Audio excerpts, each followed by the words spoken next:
زي أفوت ميديا أيوت عن هبل نابس تفلالي بوتان كونتاتن كوينكم تحسنا تكاتلو كبرانا لايك شير سبسكرايب مقوارس لتكاتلنا مسكانا عزوزيو نابوانا وحبريتا الساعات كنسقاقركم صنفي زحزات طاقم محبراو ميديا متفنان بوليتيكا تግራይ يጋድዶ ከም ዘሎ ተገሊጾም محبراو ميديا بأونتان بالوتان ኣብ ዕለታዊ ህይወት ተጠቀምቱ ጽልዋ ይፈጥር ከም ዘሎ ዘመላኽቱ መረዳታታት እውን ኣለዎም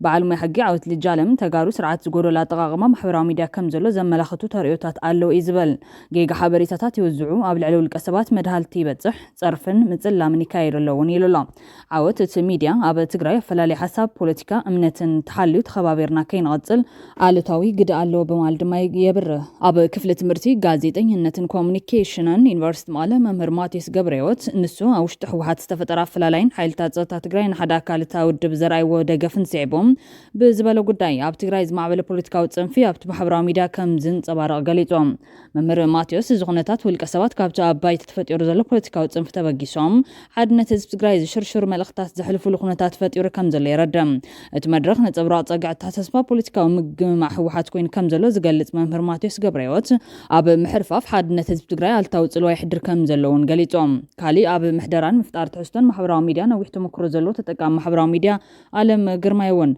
تماسال حساب اللوم عالم قرماي أبل على يتصفح بوليتيكا زركوا مررح حوحات مونغوم بزقات مكفل نت محبر سوون بعد حساسبا بركي أب كندي أب حدنا تزعسل صنفتاتي حزل ليلهم حزب تجري كابزلو كبرتات حدن تقندن حدنا تزحلو حزب مخان كم زغنا زقلت نزت حستو حسابو زهبم تاع محبراو ميديا ألو زبل وصنف سحز حدنا حزب الزرق زلا طغما محبراو ميديا زنحن تقنون باورو نتبراتا وشت ودحو واحد استفتر مفنج على سعيب استفتر مخانو يقلصوم زي بوليتيكا فلالايا محبراو ميديا بستسرح سرح كباباو نتحيزو كم زلون يغنزبوم ممهر ماتيوس اب محبراو ميديا بولكسبات انقحتينا بزبل وغناتن بصحف كان بتنقاساس مثل زوز حبريتا كي صاري زقبل تطقام محبراو ميديا بوزح يخون كم زل قليطوم ازوم اب محبراو ميديا زرغو حبريتات بتلفزيون ون زفنو لخنتات الون يلوم ام ميديا قريبو حبريتا زحلف حساب كم غازطኛ زوسدن مسرتاو افلطو ميديا زيبلو بزح حساب نت زرغو حبريتا كي صاري قبل يرا كم زل دمارديوم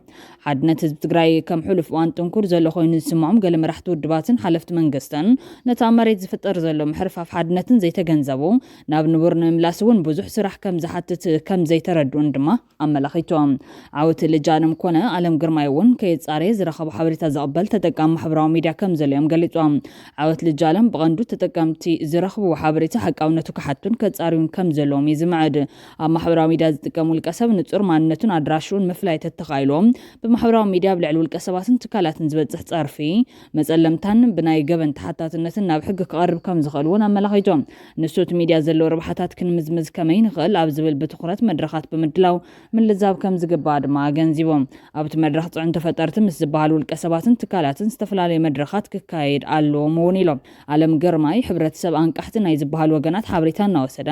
ናብ ሸለውላጋ ይኣቱ ብምህላው መንግስቲ ዝውንነን ማሕበራዊ ሚድያታት ነቲ ግዜ ብዝምጥን ኣገባብ ቀዳማይን ጽጹይን ሓበሬታ ክባ ከም ዘለዎን ኣመላኺቶም ዓለም ብተወሳኺ ብመንግስታዊ ሚድያታት ጌጋ ሓበሬታታት ኣብ ምቅላዕ ተዘይተሰሪሕሉ አንቃሕቲ ወይ ተማጓቲ ሰብኣዊ ምስላት ኢና ዝብሉ ወገናት በብዝመስሎምን ዝርብሕሉን መዳይ ዘይጥቕቡ ሓበሬታ ብምፍናውን መንግስቲ በሊጾምን ቀዲሞምን ህዝቢ ደንገርገር ብምዋል እቲ ዘሎ ኣፈላላይ ብምስፋሕ ናብ ዘይንወፁ ዓዘቕቲ ክንሽመም ክገብሩ ይኽእሉ እዮም ኢሎም መምህር ማቴዎስ ብቐንዱ እታ ማሕበራዊ ሚድያ ዘሎ ጽንፊ ዝሓዘ ኣጠቓቕማ ክዕረ ዝኽእል እተፈጢሩ ዘሎ ፖለቲካዊ ምትፍናን መፍትሒ ክረክብ ተኽኢሉ እዩ ዝብል እተን ስርዓት መራኸብቲ ሓፋሽ ኣብ ማሕበራዊ ሚድያ ዘለዎን ግደ ክዕብያ ኣለወን ዝበል መምህር ማቴዎስ ገብረሂወት ነቲ መድረኽ ዝምጥን ስትራቴጂ ማሕበራዊ ሚድያ ብምሓዝ ሓሳባት ከየጓንያ ዝተፈላለዩ ሓሳባት ከተኣናግዳ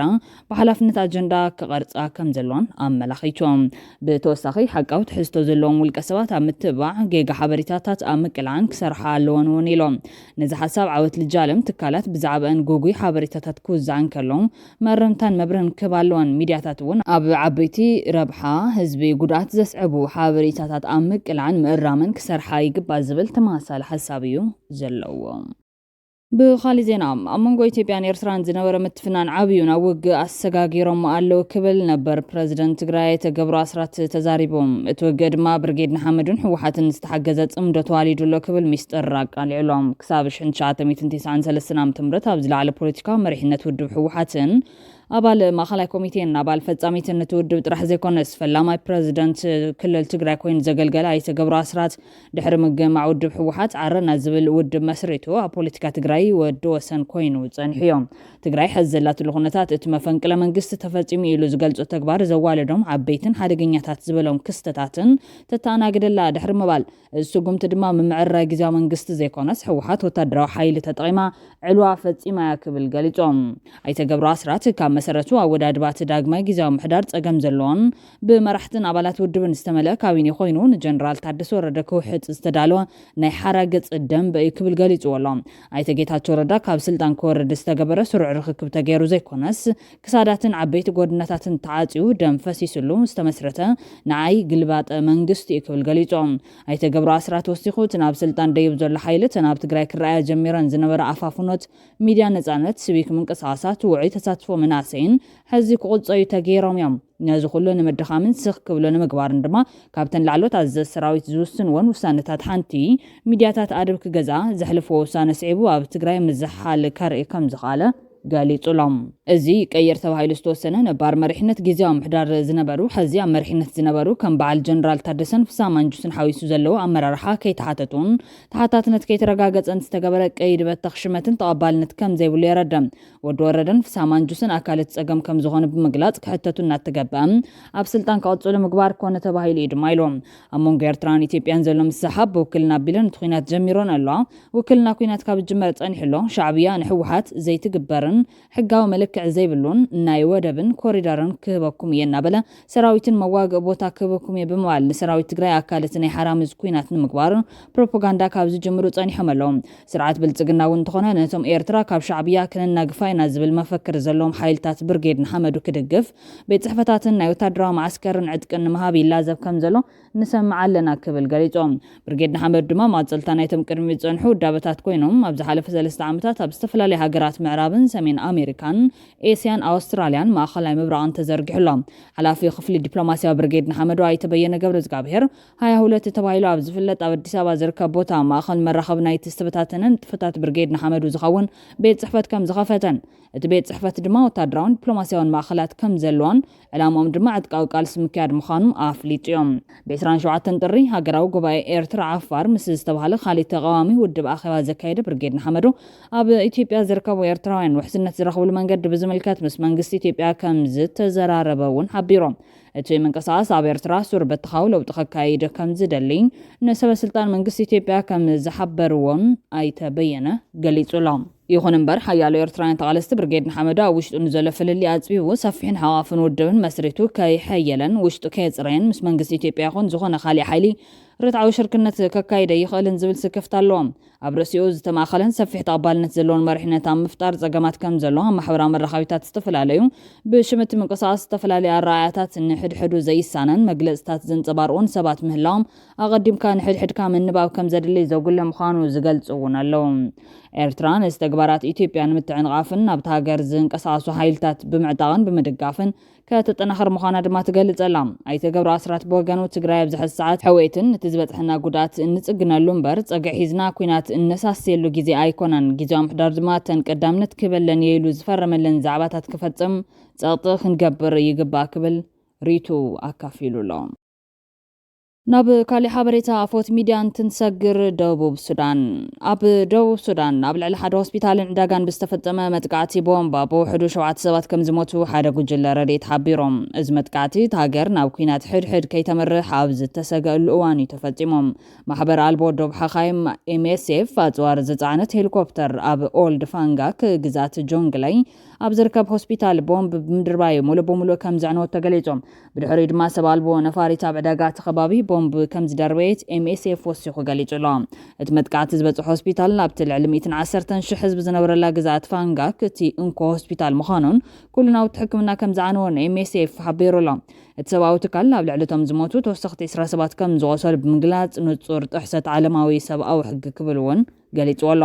ወሃብ ቃል MSF ማማን ምስጦፋ መንነት ፈጸምቲ መጥቃዕትን መፍላጥ እትካል ገና ተወሳኺ ሓበሬታ ይክብ ከም ዘሎ ገሊጾም መስኻኽር ዓይኒ ግን BBC ኒውስ አወር ኣብ ዝሃብዎ ሓበሬታ እታ ነፋሪት ሄሊኮፕተር ሓይልታት መንግስቲ ምዃኑ ሓቢሮም እቲ ሆስፒታል ብንጹር ዝተቐመጠ ምልክት ኣለዎም ንኹሎም ተዋጋእቲ ወገናት ኣፍሊጥና የመለና ስለዚ ኣቀማምጣት ሆስፒታል ኩሎም ወገናት ክፈልጡ ተገይሩ ይብል እቲ ወሃብ ቃል BBC ነቲ መጥቃዕቲ ብዝምልከት ምስ ሚኒስተር ጉዳያት ወጻኢት ሃገር ርክብ እኳ እንተገበረ ህጹጽ ምላሽ ግን ኣይረኸበን ኣብ ዝሓለፉ ሰሙናት ሓላፊ ተልእኮ ሕብራት ሃገራት ኣብ ደቡብ ሱዳን ኒኮላስ ሃይሶም እቲ ሃገር ኣብ ድርኩኺት ኩናት ሕድሕድ ከም ዘላ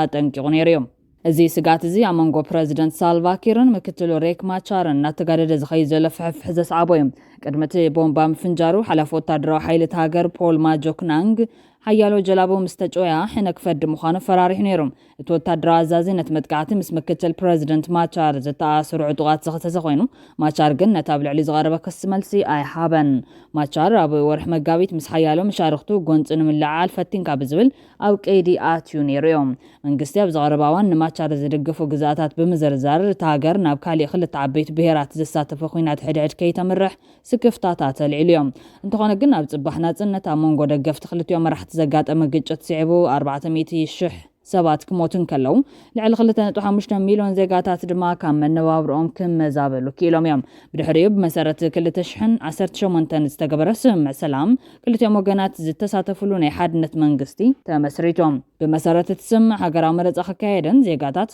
መራሕቶም ክመርጹን እዮም ዝብል ትፅቢት እኳ እንተነበረ ዛጊድ ኣብቲ ሃገር ዝተኻየደ ሃገራዊ መረፃ የለን እዚ ሕዝረ ዘሎ ቅልውላው ቅድሚ ኣዋርሕ ዝተልዓለ ኮይኑ ኣብ እዋን ኩናት ሕድሕድ ምስ ማቻር ተሰሊፎም ዝነበሩ ዕጡቓት ግዛት ኒል ምስ ወታደራት ብምግጫም ኣብ ናሲር ንዝነበረ ወታደራዊ ማዓስከር ድሕሪ ምቁፅጻሮምን እዮም ድሕሪኡ ኣብ ወርሒ መጋቢት ካብ ወታደራዊ ማዓስከር ሰራዊት ከተውፅእ ዝፈተነት ሄሊኮፕተር ሕቡራት ሃገራት ተወቂዓ ላዕለዎት ወታደራዊ ኣዘዝቲ ዝርከቦም ሓያሎ ሰባት ድማ ሞይቶም እዮም ጉጅለታት ተጣባቕቲ መሰላት እቲ ሰራዊት ኣብ ሰላማዊ ከባቢታትን መሰረተ ልምዓትን መጥቃዕቲ ምፍጻም ደው ከብል ይጽውዕ ኣሎ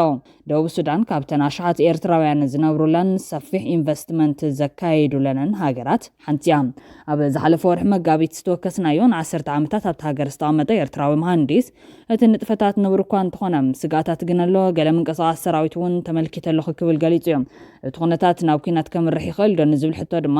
ኣይመስለንን እቲ መንግስቲ ናብ ሰላም ዝደፍእ ዘሎ ይመስል በቲ ዘለዎም ፖለቲካዊ ባህሊ ናብ ዘተን ተመፅኦም ክፈትሕዎ ይኽእሉ እዮም ዝብል ተስፋ ከም ዘሎ ይዛረብ ቀፂሉ ኩሎም ኣብቲ መንግስቲ ስልጣን ስለ ዝተማሃሉ ካብቲ ናይ ቅድሚ ሕዚ ዝተፈለየ ኩነታት እዩ ዘሎ ኣብ መንጎኦም ከተግብርዎ ዝተስማዕምዑሉ ውዕል ኣለዎም ንምምቕቓል ስልጣንን ምውሃድ ሰራዊትን ኣካይድካ ናብ ምርጫ ምኻድ ንኹላቶም ዘዋፅኦም ይመስለኒ ይብል ንሱ እቲ ኩነታት ናብ ሙሉእ ኩናት ሕድሕድ ዘምርሕ እንተኾይኑ ግን ሳዕቤኑ ከቢድ ከም ዝኾን ገሊጹ ነይሮም እንድሕር ናብ ጎንፂ ኸይዶም ግን ኣዝዩ ክፉእ ክኸውን ይኽእል እዩ እቲ ኣብ ከቢድ ቁጠባዊ ቅልውላው ዘሎ ህዝቢ በቲ ዝሓለፈ ኩናት ብዙሕ ተጎዲኡ ካብ ዝሓሊፉ ናብ ሱዳን ዘሎ ግጭት ሓዊሱ ነዚ ዞባ ናብ ከቢድ ፀገም ከውድቆ እዩ ብምባል ስጋቱ ገሊጹ ነይሩ ክቡራትን ክቡራንን ካብ ኣፎት ሚድያ ዝተዳለወት ሕዝቶ ሰዓት ኣቕሪብና ዛዚምና ላይክ ሼር ሰብስክራይብ ምግባር ቤተሰብ ኣፎት ኩኑ ሰናይ ግዜ ንምና